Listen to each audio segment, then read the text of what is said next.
So Ben Affleck is getting a lot of, I guess you could say, not good press recently because a lot of people are saying that he's the reason why they are prolonging this marriage and aren't signing for divorce because Jennifer Lopez feels so embarrassed by the actual breakup. And also, Ben Affleck has said that the reason why he even married Jennifer Lopez was because he was temporarily insane, which to me is crazy that he would even say that. And I feel like Ben Affleck does not take accountability for a lot of his own actions. I'm going to read his birth chart to you guys. I'm going to look at Ben Affleck's birth chart and see why he is such a crybaby and why he doesn't take accountability for his actions. So first off, when we are looking at Ben Affleck's birth chart, there's a few things that totally stand out to me. One of them is the fact that he is a sun in Leo, just like Jen at 22 degrees. The second is he is an ascendant in Cancer, which makes me feel like he has a lot of strong crybaby criteria. With that being his ascendant, that a lot of us feel that he does live in that emotional state. Also, he has the moon in 4 degrees in Scorpio, and he has a midheaven area of Pisces. He is a dominant area of Venus, Jupiter, and also the moon. And then also his dominant houses include his 3rd, his 1st, and his 6th. And he is a combination of water, fire, and mostly cardinal signs. Ben is a life path of 6. And with a life path of 6, I honestly was thinking there would be more responsibility with him, but there just doesn't seem to be. So one of the things that really stands out to me about Ben Affleck's chart is his Venus is aligned with the energy of Cancer, and it is right around the energy of the 12th house. And then we see on his ascendant line, he has his ascendant on Cancer in the 1st house. The Venus in Cancer lets me know that there is a lot of areas where the relationships almost seem like a fog to him. Like, I know there was rumors that he had a relationship outside of the marriage of Jennifer Gardner, and I do believe that Ben has a lot of addiction problems. As we all know, he has been suffering from alcohol addiction. Another thing that I want to point out is when we look at the energy of the 12th house, we also see that he has his Saturn in Gemini, and I think that really obstructs his communication. It's at 18 degrees, which makes me feel like he is very centered on self, and he is also centered on the area of the way that he perceives it. I don't feel like the Saturn in Gemini is helping him with the areas of relationships.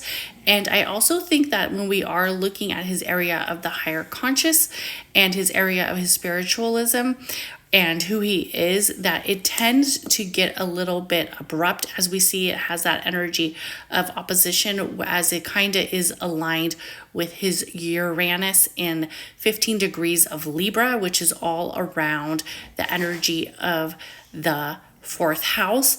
Also, when we look at the energy of the 4th house, he has the Pluto at 0 degrees in Libra. To me, this is very important because I feel like we've seen a lot of change in his relationships, but then he continues to kind of balance it out by going in old energies. I know for men, a lot of times they look at the energy of where Venus is, and that Venus is right around, to me, it looks more on the 12th house. This chart says it's in the 1st, but the energy of the 12th makes me feel like he does have like a disillusion when it comes to the energy of his wife. I don't think he will ever have the perfect wife. I feel like that area is very foggy for him. And then when I look straight across to see what's going on with him, I see in the energy of the 6th house, we have the Sagittarius with Jupiter. That Sagittarius in Jupiter is also right aligned with the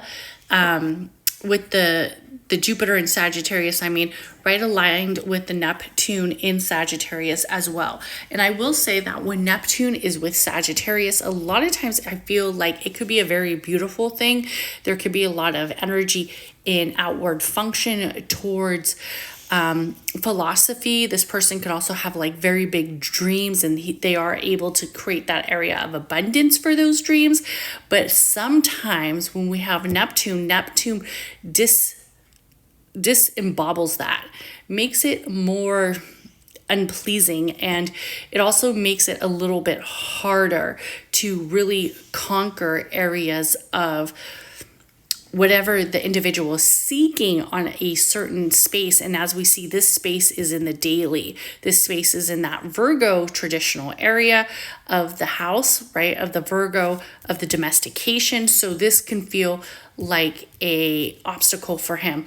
Also, when I look over to the fifth house is usually in that energy, is known to have that space of Cancer, but this time it's with Scorpio.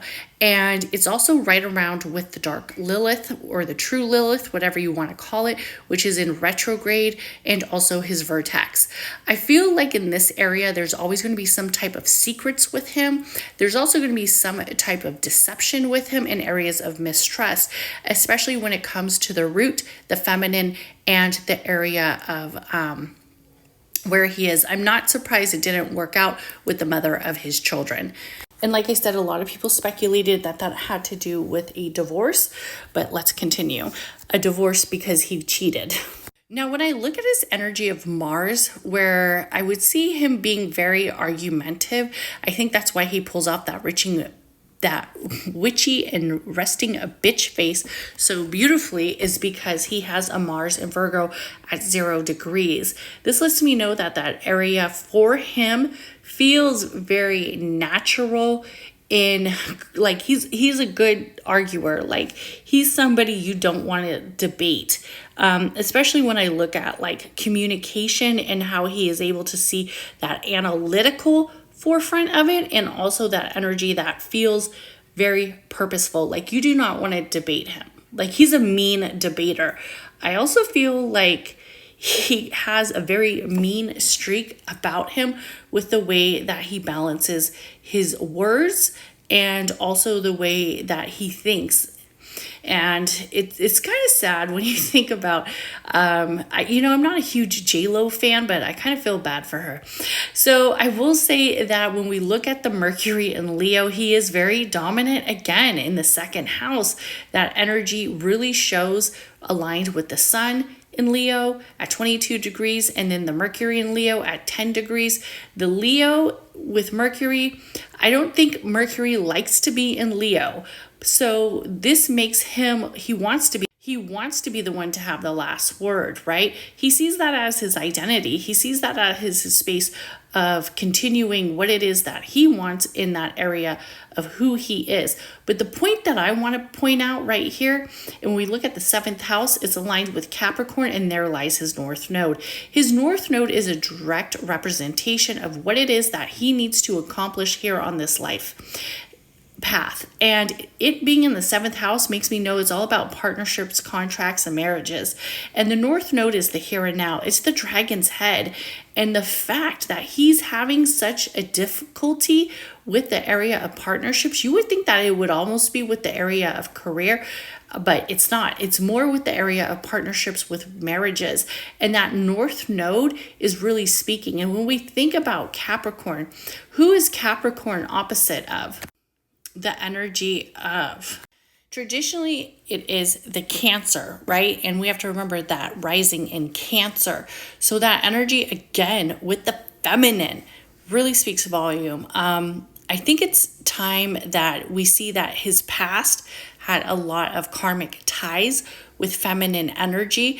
And I think that's why he is able to say like it was an illusion or it was a temporary area of insanity, because he's not really taking responsibility for the things that he's created with the feminine karmic traits that he has created a lot of betrayal with and a lot of letdown. So I think Ben needs to come to that realization, maybe learn some karmic lessons and close some karmic ties. So let me know what you guys think about the birth chart of Ben Affleck.